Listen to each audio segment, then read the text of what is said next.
Por isso, de coração, obrigado pela presença de vocês. Eu vou fazer um discurso de abertura desse encontro. Depois haverá uma relação de pronunciamentos de cada presidente da República. Cada presidente terá 15 minutos para falar. Como eu sou muito tolerante, se as pessoas passarem um pouco do tempo, eu estarei com toda a tolerância possível para ouvir os companheiros. E eu espero que os companheiros tenham tolerância para que a gente possa fazer uma bela reunião.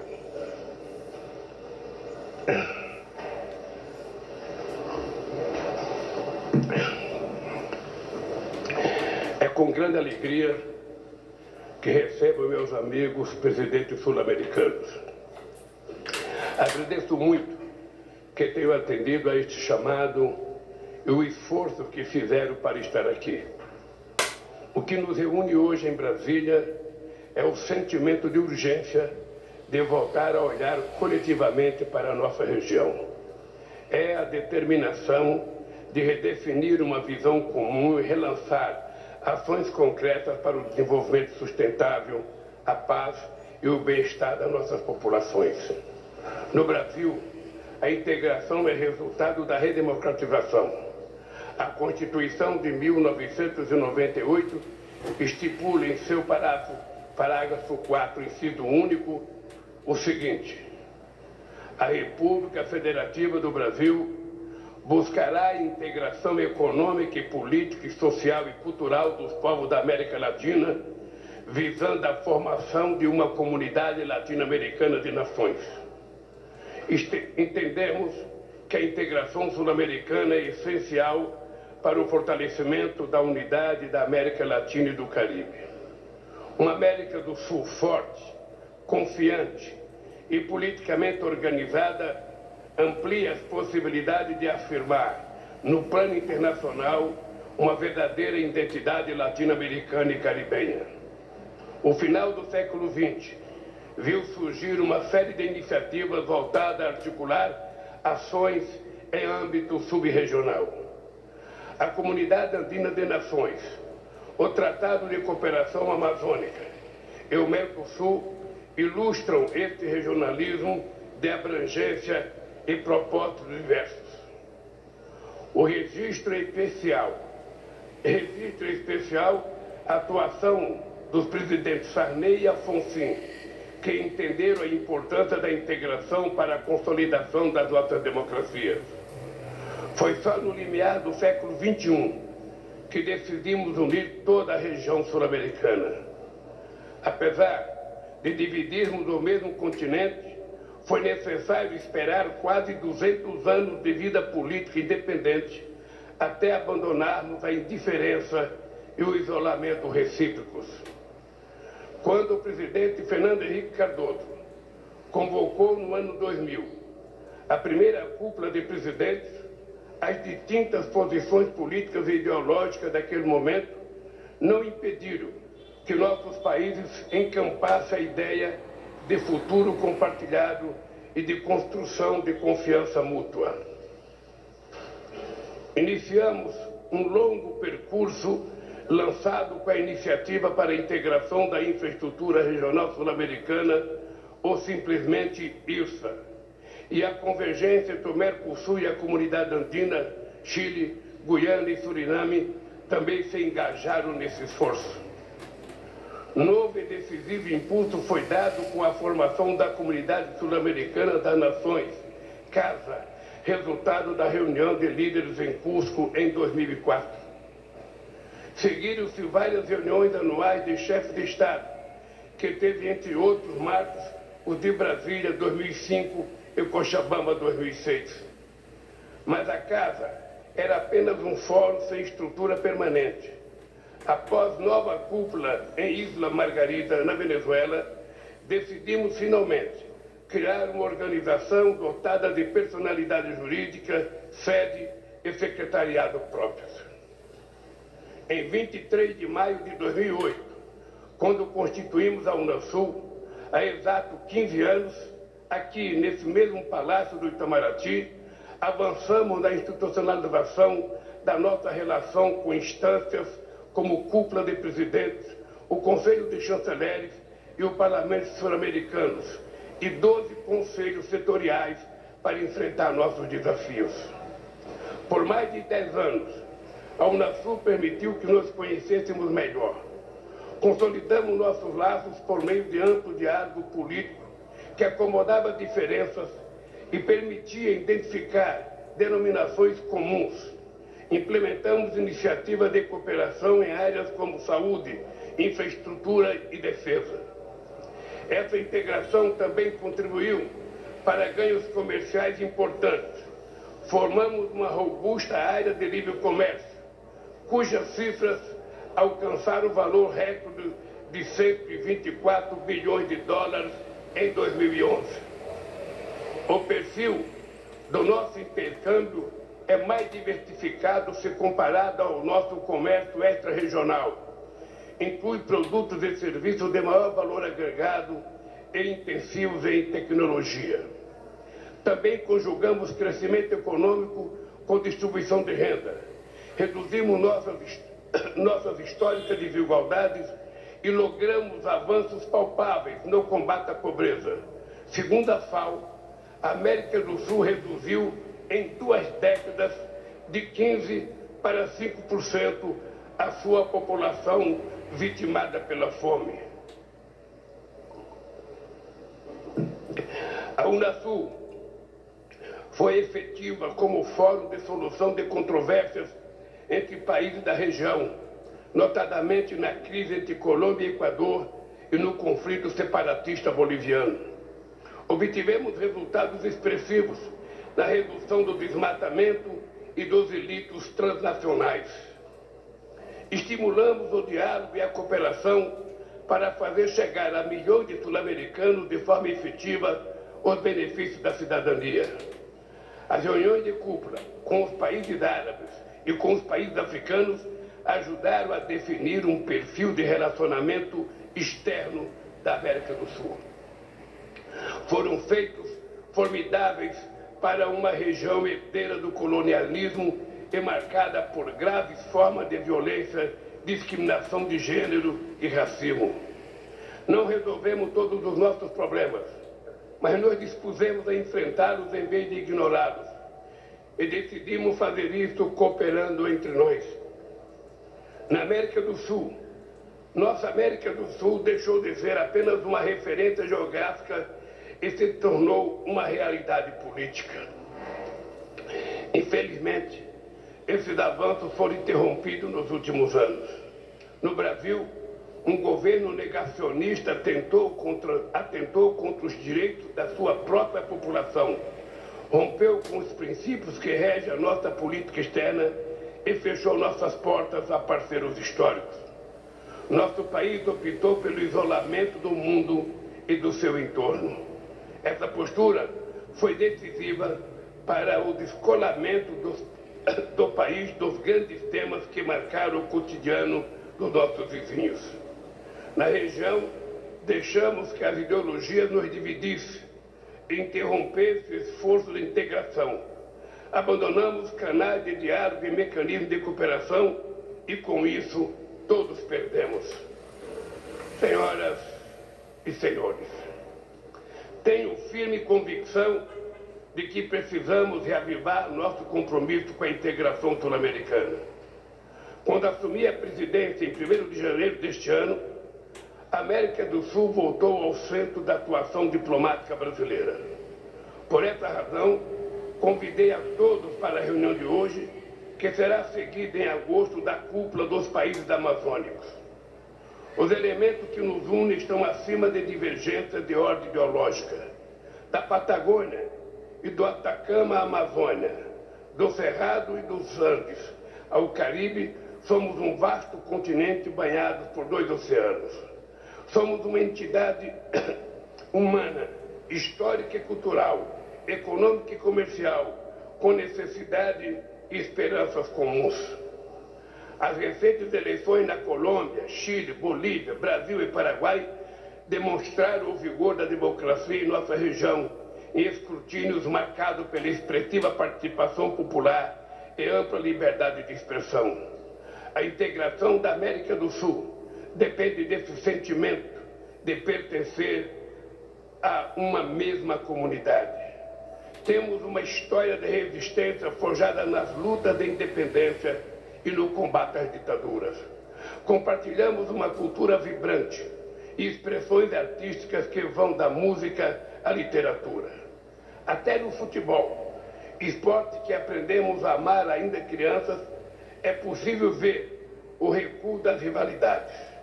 Vivenciamos algo impensável no ano passado.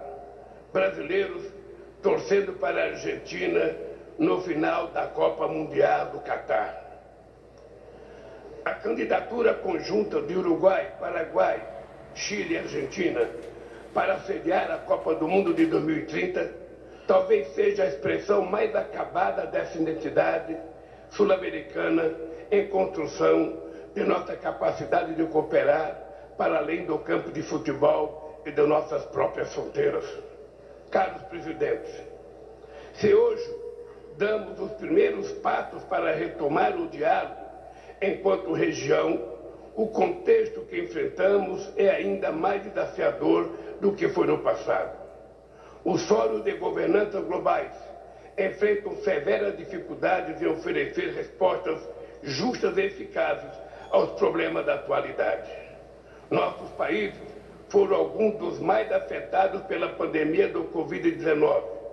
As mortes, o sofrimento humano e o custo econômico deixaram marcas profundas. A crise sanitária escancarou antigas desigualdades e gerou novas injustiças. As evidências científicas confirmam que o ritmo atual de emissões nos levará a uma crise climática sem precedentes e o planeta todo já sente seus impactos. A falta de ação coletiva afeta nossa capacidade de conter o aumento da temperatura global. Sabemos que o que ocorre na Amazônia tem efeito sobre a Bacia do Prata.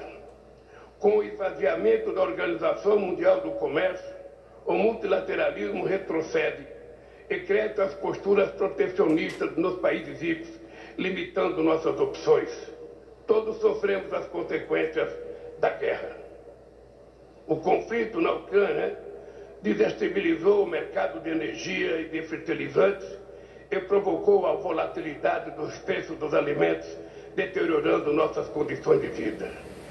Quando as cadeias de suprimento globais foram afetadas por esse conjunto de fatores, nossas carências em infraestrutura e nossas vulnerabilidades externas foram expostas.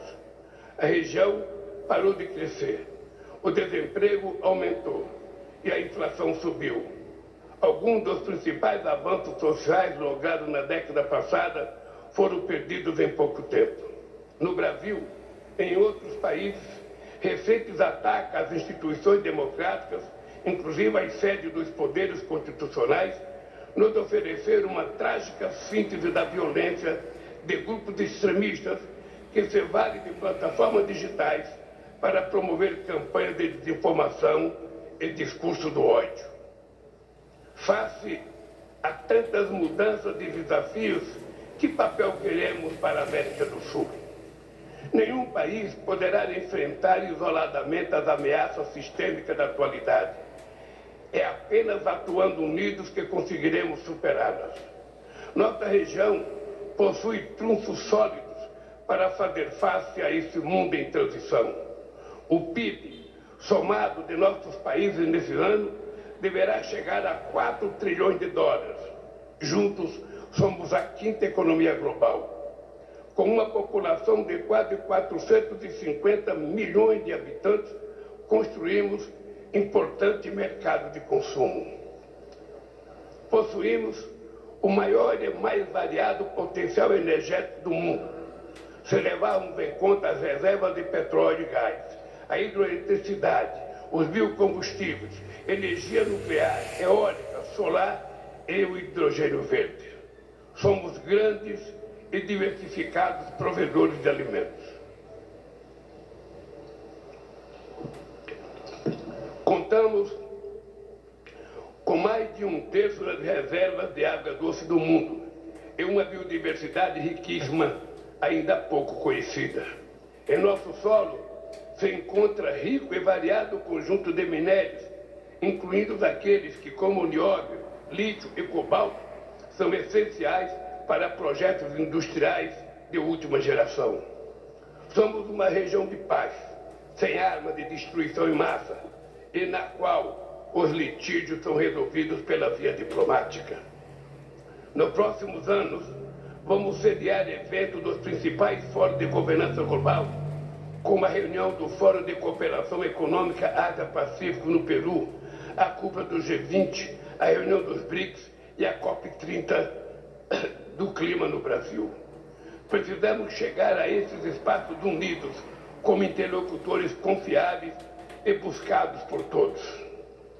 Caros amigos e amigas, entre as muitas coisas que aprendi na política é que o mandato presidencial é muito mais curto do que aparenta. Não temos tempo a perder. A América do Sul tem diante de si, mais uma vez, a oportunidade de trilhar o caminho da União. E não é preciso recomeçar do zero. A Unasul é um patrimônio coletivo. Lembremos que ela está em vigor. 7 países ainda são membros plenos. É importante retomar seu processo de construção. Mas, ao fazê-lo, é essencial avaliar criticamente o que não funcionou e levar em conta essas lições. Precisamos de mecanismos de coordenação flexíveis, que confiram agilidade e eficácia na execução de iniciativas. Nossas decisões só terão legitimidade de ser tomadas e implementadas de forma democrática. Mas a regra do consenso poderia estar restrita a temas substantivos, evitando que impasse nas esferas administrativas paralise nossas atividades. Seria um erro restringir as atividades das esferas de governo, envolver a sociedade civil, sindicatos, empresários, acadêmicos e parlamentares dará consistência ao nosso esforço. Ou os processos são construídos de baixo para cima, ou não são viáveis e estarão fadados ao fracasso. Nesse sentido, e sem prejuízo de outras propostas que discutiremos ao longo do dia de hoje, sugiro a consideração de vocês as seguintes iniciativas. Colocar a poupança regional a serviço do desenvolvimento econômico e social, mobilizando os bancos de desenvolvimento como a CAF, o Fomplata, o Banco do Sul e o BNDES. Aprofundar nossa identidade sul-americana também na área monetária, mediante mecanismos de compensação mais eficientes e a criação de uma unidade de referência comum para o comércio, reduzindo a dependência de moedas extra-regionais. Implementar iniciativas de convergência regulatória, facilitando trâmites e desburocratizando procedimentos de exportação e importação de bens. Ampliar os mecanismos de cooperação de última geração que envolva serviços, investimentos, comércio eletrônico e política de concorrência. Atualizar a carteira de projetos do Conselho Sul-Americano de Infraestrutura e Planejamento, COSIPLAN, reforçando a multimodalidade e priorizando os de alto impacto para a integração física e digital, especialmente nas regiões de fronteira. Desenvolver ações coordenadas para o enfrentamento da mudança do clima. Reativar o Instituto Sul-Americano de Governo em Saúde, que nos permitirá adotar medidas para ampliar a cobertura vacinal, fortalecer nosso complexo industrial de saúde e expandir o atendimento às populações carentes e a povos indígenas. Lançar a discussão sobre a constituição de um mercado sul-americano de energia, que assegura o suprimento, a eficiência do uso dos nossos recursos, a estabilidade jurídica, preços justos e a sustentabilidade social e ambiental.